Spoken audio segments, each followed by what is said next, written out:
Hey everyone, in this video, I want to cover my portfolio spreadsheet, my portfolio components, and my strategy and how I'm picking and choosing my investments and managing my portfolio overall. So, I'll just talk about the components really quick. So, I have two trading accounts, one short term, one long term. The reason that I separated them is I like having a separate, smaller account for more aggressive, higher leverage type trades. So in my short term account, I might be using more options or futures or leveraged ETFs. I might just take regular trades too. And it's also account if I'm taking like much shorter term trades in general. So my long term trading account, in some ways, in a lot of ways, I'm still taking just as much risk. I'm not going to show the positions in this video. You can watch the monthly update videos, monthly portfolio update videos. But I'm in a lot of penny stocks and risky investments. So you could say that it's just as risky, but I guess a big factor is really the time horizon. The long term trading account, I would say generally my average hold time is probably 3 months to 2 years. So it's just a longer time horizon, and in my experience, the longer your time horizon, the more likely you are to have enough time to be right. So I like having the majority of my assets there in trading, and then keeping a smaller amount for the short term, aggressive, higher leverage aspects. I have my crypto portfolio, and it's mostly Bitcoin. I've accumulated what I have, and I'm comfortable just keeping it with what I have. I'm probably not going to add any more. I'm just going to let it be and see what happens to it. There are sometimes opportunities will come up that I will pull the trigger on. Like I recently bought some Zcash, and so if certain opportunities present themselves, I might pick up something. But for the most part, it's Bitcoin because that's what I believe in. Investing. This is my longer term investment portfolio, like assets that I want to keep for the next 30 years and beyond, where they can just have slow, controlled growth in good companies. So this is a part of my portfolio that is relatively newer. I just started it maybe a year and a half ago and have been slowly adding things to it as I feel it makes sense.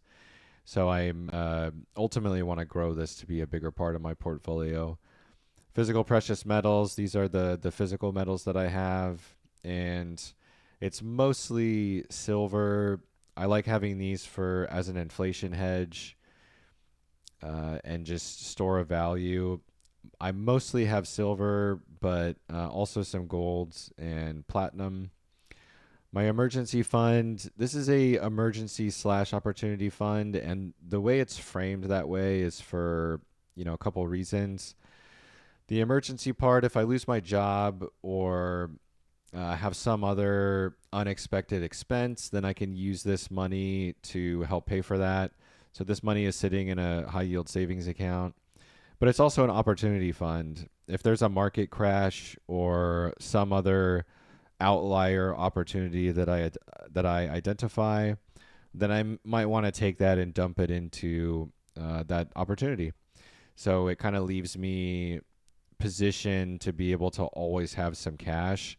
Now I am very cash rich right now, just from selling some of the precious metals investments in the last few months. So I'm actually 15% cash right now at 78K.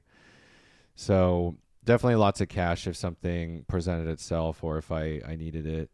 So then I also have assets here, and this is just tracking things that I own that might be worth more than a few $1,000s that have financial value. I think it's good to track these. Eventually real estate would be under here and whatnot too. I don't have real estate for some various reasons, but I'll cover that in a different video. So right now it's just my dirt bike, and I'm gonna track it effectively considering the depreciation and whatnot. So I have it listed for much less than I bought it for, and I'll keep reducing it over time so that it reflects the most likely value I could get for it in the marketplace. But again, I wanted to start tracking those things because it still is part of one's portfolio or assets. Debt, I wanted to track that. I had a few loans out for investment related purposes for the precious metals sector and other investments. I over the last several months, as precious metals has done well, I've closed some of those positions out, or parts of them, and I've paid off the debt, paid off those loans. I am open to taking out new loans in the future if certain opportunities present itself. So that is something that would go there. And again, if I got into real estate at some point, the debt would go there. So it's good to track that component as well, so I see what my liabilities are. And then lastly, retirement, right? That's saving for my long term retirement eventually. So below my accounts, I have my goals. That's where I'll list my specific short term and long term goals. But in my monthly update videos, I'll cover a lot of those things and cover more specifics about what I'm looking at and kind of what's next for the portfolio or specific accounts or specific positions. So the rest of the dashboard here, I have my account totals, my asset class totals and the percentages, and then also the sector totals, so I can just see the split. So you can see I'm still 46% in precious metals at the recording of this video, even after selling about a third so far. So I had, if I add a third to this, that would be what, 23. I had like 60 to 70% of my assets in precious metals. So I had a ton of precious metals, and I'm still very exposed today, and I like that. But I think it was prudent to take some profits on that. So before I talk about the account management and the strategy for positions, I'll just show that for each of the pages that I have, the different accounts, I'll just cover the calendar performance and the open positions and the closed positions each month. So I'll just kind of show those and talk about each specific position and where my head's at and how I see things going for the future. And this will be iterative, so I'll continue adjusting this over time as I get feedback and learn what's helpful to share. Now, for strategy on managing the portfolio, I'm pretty happy with everything today. Hopefully I cover everything. If you have any questions, let me know in the comments below and I'll be sure to cover it. For the most part, right now, the only goal I have really is I want to keep monitoring the precious metal sector for more profit taking. Eventually I want to, roll those into other things. And ultimately over the longer term, I want to grow the investing account so that it's a larger percentage of my overall portfolio. Right now it's only 11%. Eventually I would like that to be more than 50%, and I'll probably continue growing that account as a percentage of my total portfolio over time as I get older. So the older I get, the more I'd rather be in longer term, quote unquote safer investments. I might still invest in, you know, quote unquote riskier sectors. I don't know if precious metals would be considered risky. I don't think it is, but in 25 years, if we were going through another precious metals cycle, I'd probably dump a lot of my assets into it, and that would be in the investing account too. So it's not necessarily that I'm taking I'm taking less risk and I have a longer time horizon, but I'm completely open to putting my assets wherever it makes the most sense, or where I believe for it to make the most sense.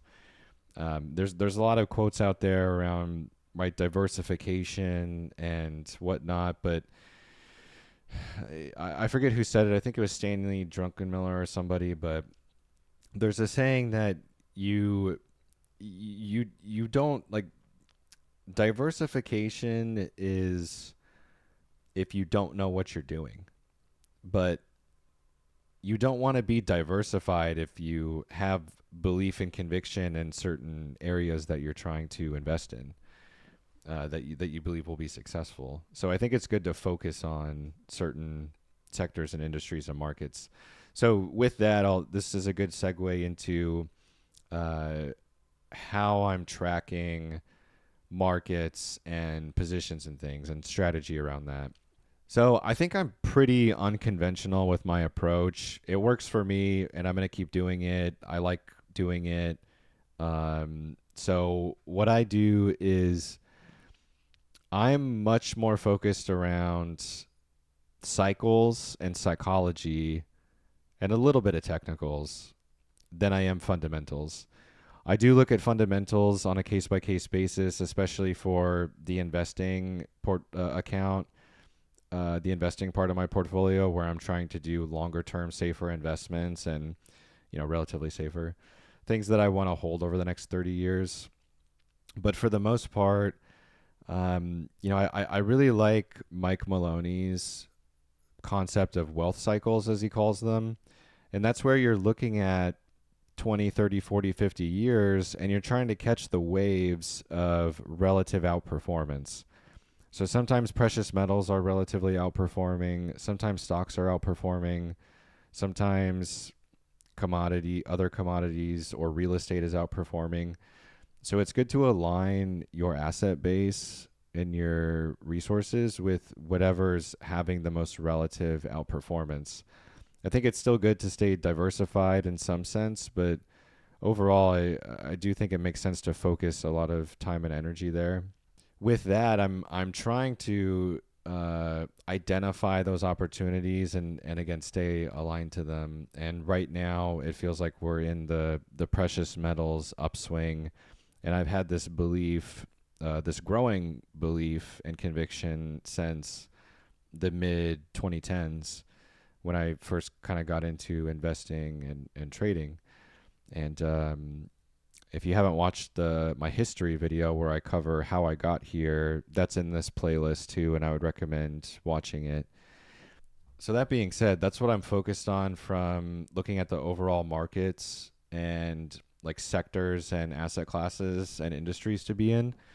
Now, to make it more unconventional, uh, what I'm doing with investments and looking at positions.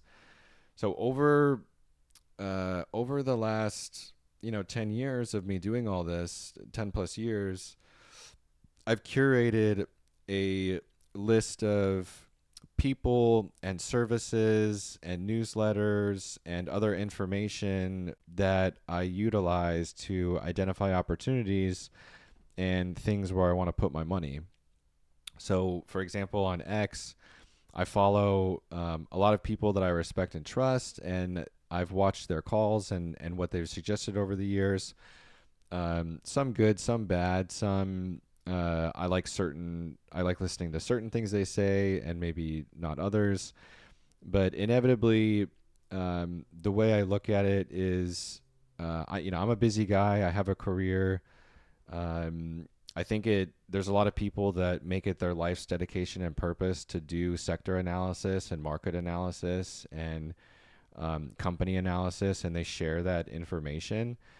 And if I'm following a really good team of people that I've curated and built, well, if five of them are saying the same thing, then it's probably more than likely a good thing to consider and look at. So I outsource a lot of that.